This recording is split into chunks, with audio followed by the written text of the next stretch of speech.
me also thank the Interreligious Council of Kenya that I've had the opportunity to work with for several years now for identifying the need to engage young Kenyans to agonize, if you may, on social transformation and innovation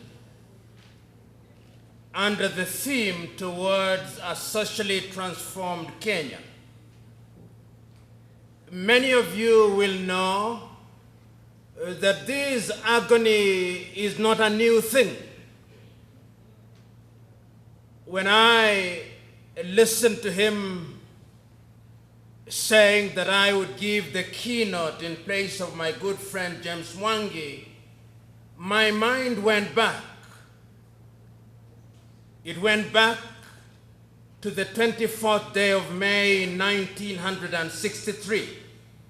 Many of you will remember that on that day, 32 African leaders assembled in Addis Ababa, Ethiopia, at the invitation specifically of Ghana's Kwame Nkrumah and Ethiopia's Haile Selassie. And the speech that was given by Kwame Nkrumah stands out. He said in his opening remarks, "Africa must unite now or we perish." And his idea then was that African countries should form a United States of Africa with one united armed command, with one currency, with one passport to ease movement. He did not win the day. And on the 25th day of May 1963, the 32 leaders signed the charter to create the Organization of African Unity, a much watered down version of what he would have desired. 50 years later, we now must agree that the sense of urgency demonstrated and dramatized by Kwame in 1963 was justified. Because 50 years later, Africa has not realized our potential. Africa continues to punch below her political weight, below her economic weight, below her social weight. And today, as I speak to you, Africa has not realized our potential. If you care to cast your eyes on Africa today, many African countries are in some kind of turmoil. If it is not Ethiopia, it is Somalia. If it is not Somalia, it is Kenya. If it is not Kenya, it is South Sudan. If it is not South Sudan, it is Sudan. If it is not Sudan, it is Eritrea. If it is not Eritrea, it is Central African Republic. And if it is not that, it is Chad, Democratic Republic of Congo. And very lately, we see in the dramatization of social commentators that the plight of the young African today, as he ponders, where should I go? If he thinks of the West, he is confronted by Boko Haram. If he thinks of the East, he is confronted by Al-Shabaab. If he thinks of the South, he is confronted by xenophobia. If he thinks of the North, he is confronted by the shipwrecks in Lampedusa. That is the plight of a young African.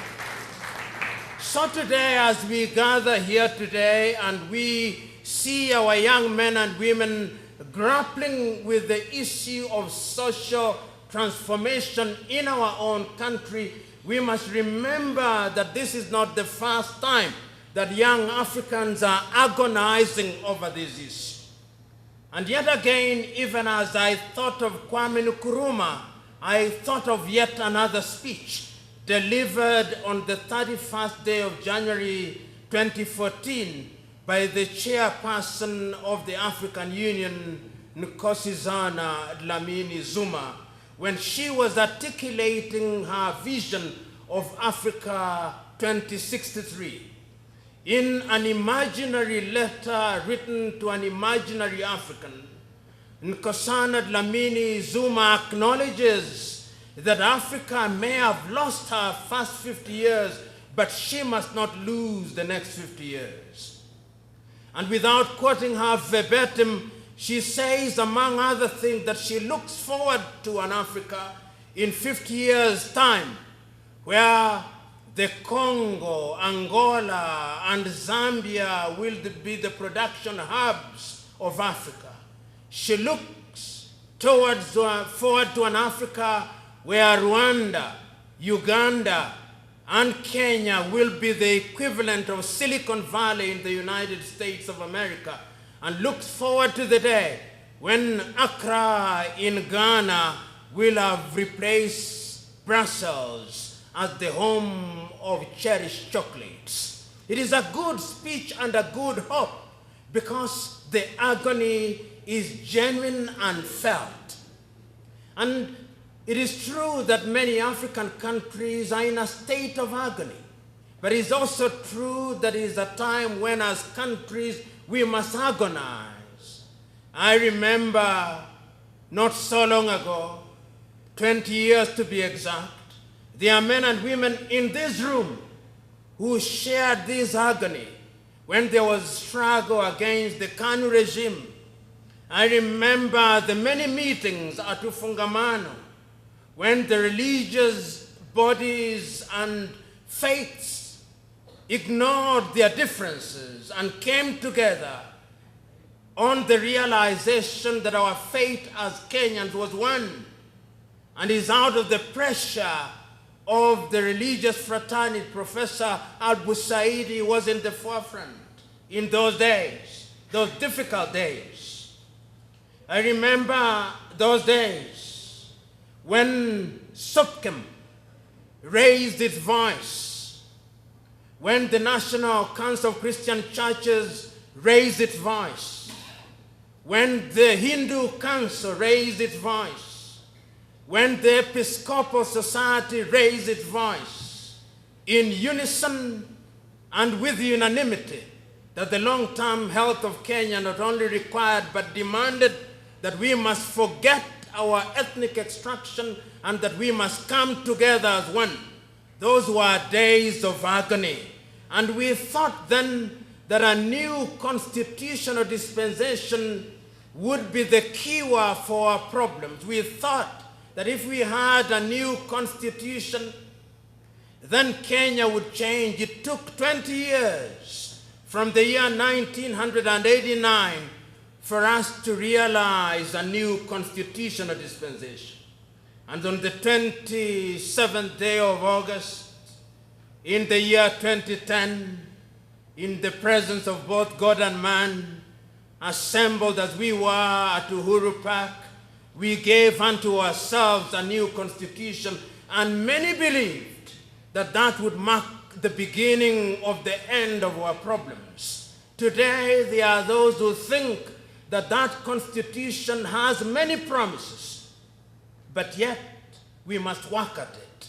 And that is why I think we are here today, because we are agonizing. How do we work at it? How do we translate the 17 values found in Article 10 of our Constitution to become a national clarion call that is internalized by us, that has a pride of place in our minds and hearts, that our very actions are dictated by the contents of the Constitution, so that the Constitution is not a mere piece of paper, but is an outward expression of what we have and feel in our hearts. The young men and women who have taken time this evening to deal with these things have been extracted, I am told, from a group of 200 others who had the opportunity to interrogate this subject, and all of us are speaking with one voice. We are acknowledging that Kenya is not a failed state. We are acknowledging that there are certain things that are happening that are good, and that ought to be celebrated in this country. But we are saying that Kenya can be better, should be better. And for Kenya to be better, we must identify the enemies that stand in the way of our success and conquer them, that this country may become great in fact, not only in prospect. It can be done, it must be done, and we have identified this evening the things that we think ought to be done in order to realize our goals. I acknowledge with my good friend from the Interreligious Council of Kenya that to remember 17 values is a tall order, and that is why there is wisdom in condensing them into 5 values. In fact, I think that we can condense them into a single value that encapsulates all these, so that our young men and women every morning at their parades in primary schools, in secondary schools, can recite this, so that they become a part of the things that they think of and the things that they do. It can be done. And I have no doubt, when I look at your faces here, when I saw you dramatize, I have faith that this message will be found in Kabianga, that it will be found in Jomo Kenyatta, that it will be found in Egerton, and that it will go to every nook and cranny of this country, that this country may realize our potential. And yet again, as I conclude, I remembered that many times it is our men and women of faith who must bring us together into an environment of sobriety. And I remember to myself a film that I watched as a university student, the dramatization of the life of Mohandas K. Gandhi, otherwise known as the Mahatma, by Sir Richard Attenborough. And I remember one very specific scene in that particular film, where the Mahatma was thinking about his days in his homeland of Gujarat. And this is what he said, that one day he remembered in the Hindu temple when the leader of the service read from the Hindu Gita through to the Muslim Quran, to the Jewish Torah, and to the Christian Bible, reading from one book to the other, as if it did not matter which book was being read, as long as God was being worshipped. And there is a sense in which we must do that. And that is why, under the aegis of the Interreligious Council of Kenya, we come together knowing that we are not wielders of the whole truth, and that our duty lies in doing that which we must do, because it is good to do it. Muslims who are present here will tell you that all of us are involved in some kind of jihad. Those who don't understand what jihad is think that jihad is some war. No, it is some effort with a purpose and a direction, and we are on a daily basis involved in a jihad. All of us are jihadists. And this jihad that we have here today is to transform Kenya. It can be done, it must be done, and I have no doubt that it will be done. When I see people here like my good friend Bishop Adoyo, who have been in the forefront of this struggle, I have no doubt that it can be done. When I see my good friend here, I know that it can be done.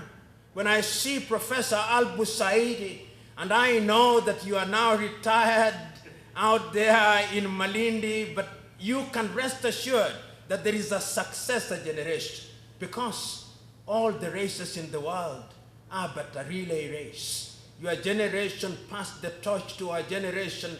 We too must now pass the torch to their generation. And lo and behold, when the race of transforming Kenya is won, we will celebrate like the relay runners celebrate, knowing as we do that each one of us run their leg properly. So go out there into the world to do what you must, to transform Kenya, so that our Kikuyuness, our Kambaness, our Luaness, our Swahiliness, our Digoness will merely be a recipe that will create a potent concoction that will make Kenya a good citizen of Africa. And if Kenya is a good citizen of Africa, Africa will be a good continent and a great continent, and when we sit in the dinner table of humanity, we will stand there with our heads high, knowing that we are not children of a lesser God. God bless you. This evening, I wish you the very best.